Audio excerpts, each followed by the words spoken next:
dengan bukti lain. Padahal faktanya antara pengakuan Sakat Tatal bin Bagja dan keterangan 3 saksi meringankan itu sangat bersesuaian, karena Sakat Tatal bin Bagja tidak pernah mengakui seluruh dakwaan jaksa penuntut umum. Namun hakim dalam perkara akuo tidak mempertimbangkan keterangan anak Sakat Tatal bin Bagja hanya dengan alasan karena pemeriksaan terdakwa anak Sakat Tatal dianggap memberikan keterangan terbata-bata, sehingga menurut hukum pertimbangan hakim tersebut haruslah dibatalkan karena tidak ada dalam KUHP yang menjadi rujukan tentang penolakan keterangan hanya karena orang bicara terbata-bata, melainkan dengan perkara ini hakim yang bersangkutan hanya secara subjektif menggunakan logikanya tanpa didukung oleh fakta yuridis dan hukum acara.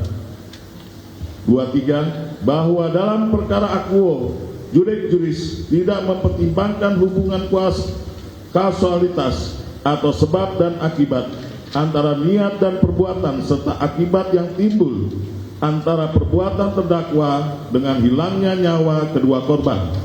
Karena dalam pertimbangan hakim tidak ada satupun teori sebab akibat yang dijadikan dasar pertimbangan hakim tersebut dalam menjatuhkan hukuman kepada anak Sakat Tatal dan terdakwa lainnya, sebab menurut teori dan praktek hukum pidana secara universal haruslah dijelaskan siapakah di antara terdakwa yang menghendaki matinya korban dan faktor apa yang menyebabkan matinya korban, serta siapa pelaku yang paling menentukan matinya korban.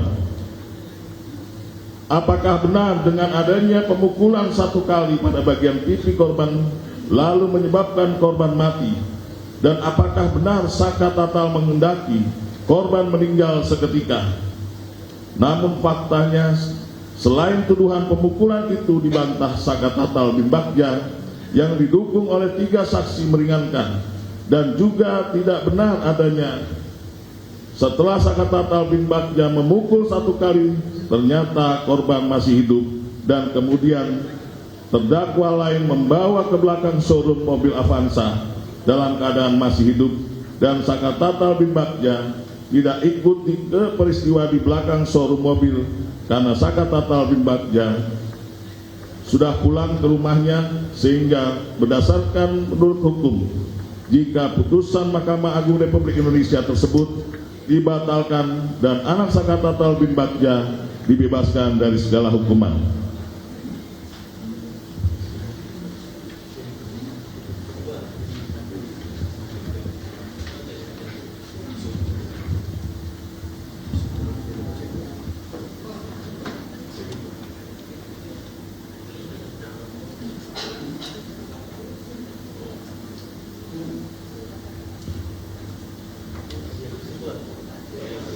Sehingga pertimbangan judek juris atau majelis hakim pada tingkat pertama hingga kasasi pada perkara akuo kurang cukup mempertimbangkan atau tidak cukup lengkap, atau disebut juga dengan unfounded unity pada putusan Mahkamah Agung nomor 638K/1969 menegaskan putusan yang tidak lengkap atau kurang cakap dipertimbangkan menjadi alasan kasasi, dan putusan demikian harus dibatalkan. Putusan Mahkamah Agung nomor 67K/1972 juga mengandung kaidah hukum. Putusan judek faksi harus dibatalkan jika judek faksi tidak mempertimbangkan alasan atau pertimbangan yang cukup dalam hal-hal dalil-dalil tidak bertentangan dengan pertimbangan-pertimbangannya.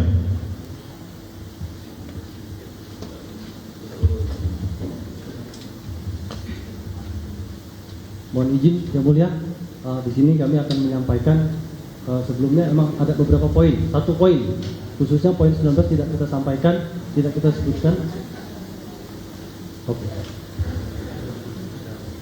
Oke, untuk di sini kita ada memori tambahan agenda kita akan langsung bacakan, nanti secara administratif kita sampaikan.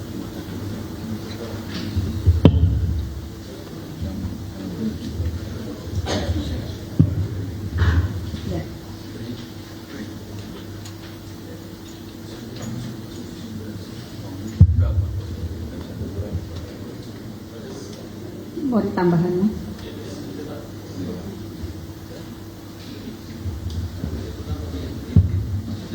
Diselesaikan dulu yang ini semua, karena kami pegang yang ini bukan yang itu. Ya, nanti baru itu kami tanyakan. Ya, kami nggak bingung, nanti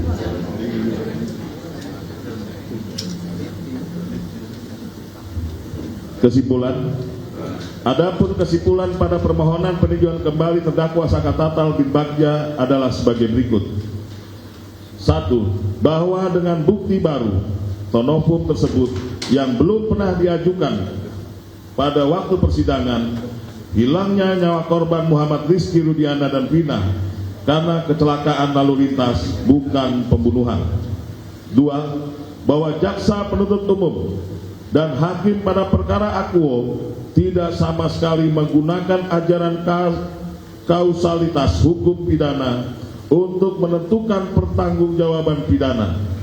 Jaksa dan hakim tidak memisahkan secara tegas perbuatan Saka Tatal bin Bagja dengan terdakwa 5 orang dewasa berdasarkan fakta hukum.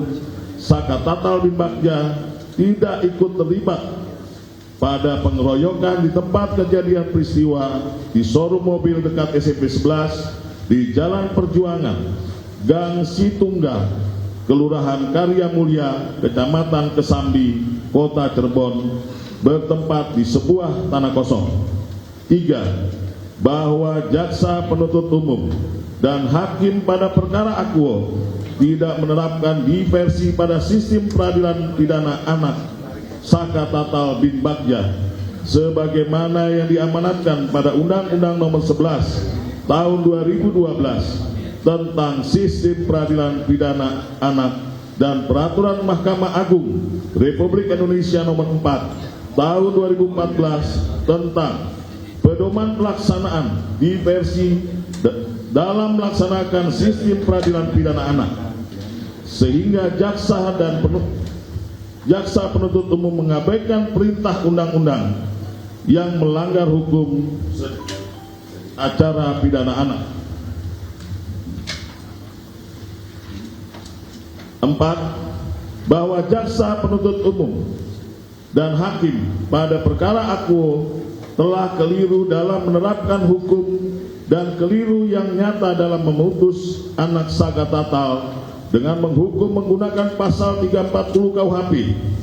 Sementara dari fakta hukum anak Saka Tatal yang berusia 16 tahun, belum dewasa, tidak mempunyai maksud kesengajaan dengan maksud dan rencana terlebih dahulu untuk membunuh korban Muhammad Rizky Rudiana dan Vina, Saka Tatal hanya diajak oleh Eka Sandi dan memukul 1 kali kepada korban Muhammad Rizky Rudiana, bukan kepada Vina, dengan menggunakan tangan kosong di flyover. Setelah kejadian itu, anak Saka Tatal tidak ikut terlibat oleh 5 terdakwa lain ke showroom mobil dekat SMP 11 di Jalan Perjuangan, Gang Situngga, Kelurahan Karya Mulia, Kecamatan Kesambi, Kota Cirebon, bertempat di sebuah tanah kosong. Seharusnya hakim bisa menilai perbuatan Saka Tatal bin Bagja bukan pembunuhan berencana, melainkan penganiayaan. 5. Bahwa sehubungan dengan perkara akuo terhadap putusan perkara nomor 16/P.Sus anak /2016, kami meminta kepada hakim pemeriksa peninjauan kembali untuk dapat mengizinkan dan menghadirkan beberapa saksi ahli yang kami ajukan untuk dapat diminta keterangannya yang berkaitan dengan perkara Saka Tatal bin Bagja terkait penerapan hukum yang diterapkan terhadap Saka Tatal bin Bagja, dan berikut nama-nama saksi ahli yang dimintakan untuk hadir sebagai berikut. 1. Komjen Pol Purnawirawan Dr. Andes Haji Susno Duaji, SH MSc, mantan Kepala Badan Reserse Kriminal Umum Polri. 2. Komjen Pol Purnawirawan Dr. Andes Ugroseno, SH, Wakil Kepala Kepolisian Republik Indonesia, mantan Wakil Kepala Kepolisian Republik Indonesia. 3. Profesor Muzakir SH.MH, Ahli Hukum Pidana. 4. Dr. Atsmi Syahputra SH.MH, Ahli Hukum Pidana. 5. Profesor Dr. Jur Andi Hamzah SH.MH, Guru Besar Ilmu Hukum Pidana. 6. Dr. Yongki Fernando SH.MH, Ahli Ilmu Hukum Pidana. 7. Reza Indragiri Amril M.Krim, Ahli Psikologi Forensik. Bahwa berdasarkan hal-hal yang dikemukakan tersebut di atas, permohonan peninjauan kembali bahwa terdakwa Sangka Tatal bin Bagja memohon kepada yang terhormat Ketua Mahkamah Agung Republik Indonesia Ceki, yang terhormat Majelis Hakim yang memeriksa dan mengadili perkara peninjauan kembali ini, agar berkenan kiranya memberikan putusan dengan amar putusan sebagai berikut. Mengadili, menerima dan mengabulkan permohonan peninjauan kembali dari pemohon peninjauan kembali Saka Tatal tersebut. Membatalkan putusan Mahkamah Agung Republik Indonesia nomor 2607K-P.Sus-2016 Junto putusan nomor 50-P.Anak-2016-PT Bandung. Junto putusan nomor 16-P.Sus-Anak-2016 Pengadilan Negeri Cirebon, yang dimohonkan pemeriksaan peninjauan kembali oleh Saka Tatal bin Bagja tersebut. Mengadili kembali, menyatakan atas nama Saka Tatal bin Bagja dinyatakan bebas dari segala tuntutan hukum.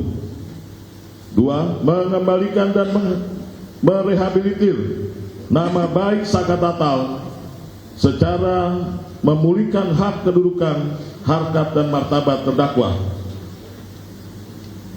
3. Membebankan biaya perkara kepada negara pada tingkat peninjauan kembali tersebut.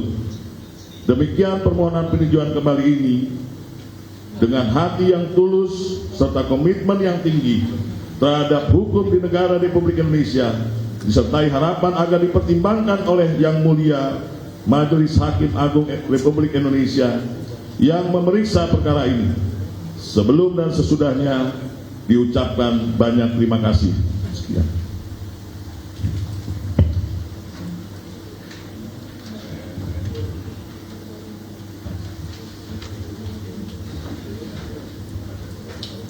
Selesai ya pemohonan peninjauan kembali yang sudah dimasukkan ke Pengadilan Negeri Cirebon.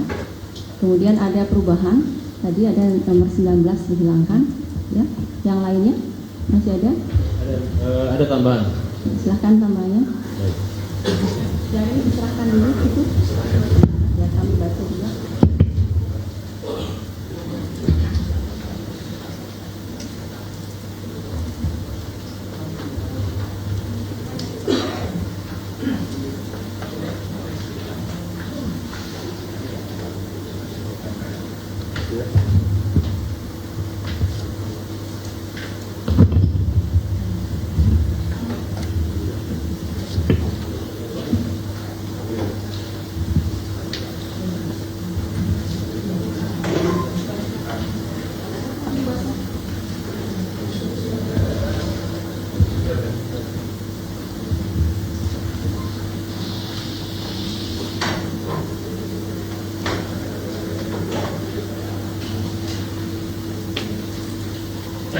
Silakan.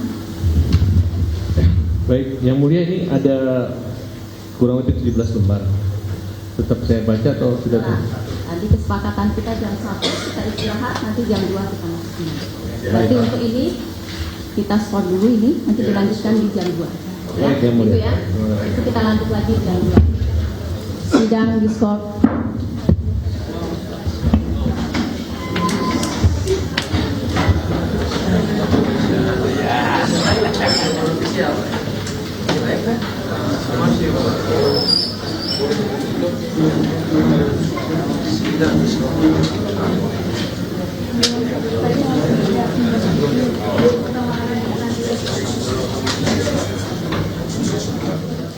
Baik pemirsa, Anda masih menyaksikan Breaking News kali ini bersama saya Fazilah Kairunisa, dan itu dia tadi sidang peninjauan kembali Zakat Tatal, di mana sidang ini diskors hingga pukul 14 waktu Indonesia Barat nanti akan kembali dilanjutkan. Dan tadi juga kuasa hukum dari Zakat Tatal juga telah membacakan permohonan di sidang peninjauan kembali, di mana tadi pengacara atau kuasa hukum Zakat Tatal juga menyebutkan beberapa bukti-bukti baru, di mana hal-hal yang tidak sesuai dengan apa yang diadili pada saat persidangan Zakat Tatal tahun 2016 lalu. Di mana ada fakta-fakta baru, salah satunya yaitu di mana Zakat Tatal tidak pernah memukul Vina. Dan kuasa hukum juga tadi mengungkapkan beberapa bukti baru dan menuntut jaksa penuntut umum dan juga hakim pada saat persidangan Zakat Tatal waktu itu untuk meluruskan kembali, di mana disebutkan bahwa jaksa dan juga hakim tidak menerapkan Undang-Undang Peradilan Anak sesuai dengan Undang-Undang Nomor 11 Tahun 2011 dan juga peraturan MA terhadap Zakat Tatal pada saat Zakat Tatal diadili. Lalu jaksa penuntut umum dan hakim pada perkara Akuo juga keliru dengan menghukum Zakat Tatal karena Zakat Tatal masih di bawah umur, dan Zakat Tatal juga tidak terlibat dengan 5 terdakwa lain, di mana terjadinya penganiayaan di showroom dan tanah kosong yang diduga dilakukan oleh 5 terdakwa lain. Namun dalam hal ini Zakat Tatal hanya memukul Rizky atau Eki dan tidak memukul Vina. Dan tadi kuasa hukum juga menyebutkan bahwa dan Zakat Tatal juga diminta untuk tidak didakwa terkait dengan pembunuhan berencana namun penganiayaan.